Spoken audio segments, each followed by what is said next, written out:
You know, it's really disheartening how many of the atheists are former believers, and I realize that. But I don't think they realize what's going to happen to them in the end.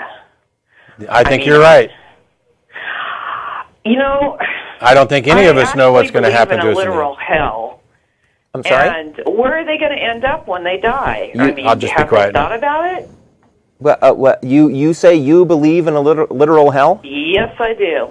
And you think that we atheists deserve to go there? No. We don't? I don't Then want how to see come? anybody go. Then how come? Then how come you, ma'am? Yeah, Denise? go ahead. So if you believe there's a hell, and you believe the atheists are gonna go there, because why? Your God's gonna send us there, right? No, they send themselves there by rejecting Jesus as their Savior. No. Then that's silly. Yeah. That's silly. I'm choosing right now. Silly. I don't want to go to hell. Okay. So now your God has the choice. option of either sending me or not. Jesus has thrown you a life preserver. That's why he's called the Savior. Ma'am? You guys have been ridiculous enough to reject it. Where did hell come from? It's in the Bible. He spoke about it many times. I believe in it. If you don't... No. Denise, I'm just asking a question. Did God create hell?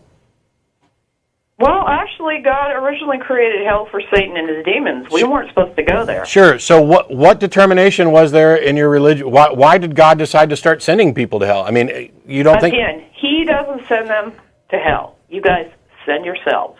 Okay. We don't. That's nonsense. Yeah, we have the choice. We have the choice. We choose not to go. Now, your God is back. The ball's back in his court. If he wants to send us, he can. Is he gonna? You send yourselves. No, we don't. That's ridiculous. You send yourselves. No, that's ridiculous, ma'am. Here's the thing, Denise. It doesn't matter how many times you keep repeating this. I'm trying to... Well, you keep repeating your stuff. Let me try something. I tried something else, which was, did God create hell? If so, then he's ultimately responsible for it, correct? Does he not make the rules? Do things not happen? I said, that was Denise, do things not happen according to your God's will? Does he not already know? He's everybody's God. You keep referring to him as my God. He's everyone's God. No, he's not my God. I don't even believe he exists. But in any case, I don't care whether... Okay. Did your God create hell? Yes or no? She said yes. Yes. Okay. Does your God create the rules of the universe, including the criteria by which souls are judged? Yes. Does anything happen that doesn't go according to your God's will? No. Then your God is ultimately responsible for everything, including the people who he sends to hell. That is so messed up. I mean... Yeah, that logic stuff, it's a real pain in the ass, isn't it? It is messed up, ma'am. Him, and when you reject him, that's the dumbest thing you can possibly do. That's why he's called the Savior. And I have a question. Go ahead. What are we being saved? What are we being saved from exactly? You're being saved from eternal damnation. But hell. Hell. Have you ever been a Christian? Yes, I was. For how many years? Oh, till I was about 21, 22. What happened? We understand. Go ahead.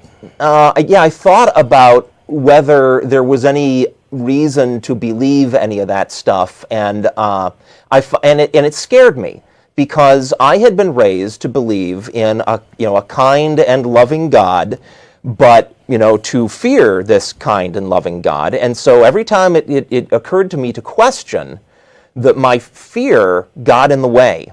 Eventually, I said to myself, if God is really kind and loving, he's not going to mind me using my brain, the brain that he gave me, to think clearly, carefully, and rationally about the stuff that I've been taught and to make my own decision.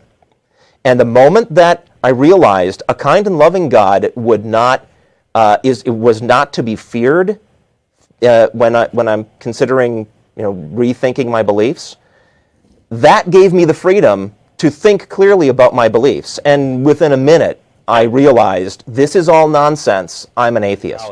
And my point of view is this. You have a being, according to your theology, that can possibly prevent people from having to suffer eternally. And he has, instead of being good and just and caring and actually doing that is offering a kind of bribe. And the bribe is you need to believe without evidence, and you need to worship and adhere and follow my commands. That's not love. That is not that is not that is not love. That is not an exercise of love. That is not a save you. I mean, he went through hell. He didn't die. Do you not? He was the one that paid the price. Denise, People reject Denise, him, you know, Denise, that's their decision. Right. Then why the fuck did you call? Excuse me? I just... You can't be a lot more civil to someone that calls in without using filthy language? Filthy language? Well, hang on. First of all, you called to tell us... This conversation is over. God bless you. I hope all of you see the light. He is the only way. Goodbye. Are you done? Oh. Yeah, she's hanging up now. I used a word that Denise hurt her feelings. It doesn't surprise me that somebody who is so muddled in their thinking and is so afraid of the irrational would give magic powers to words. Guess what? It's 4 letters. It's phonemes. They don't have any magical powers. It's a way of expressing an exclamation mark. You called.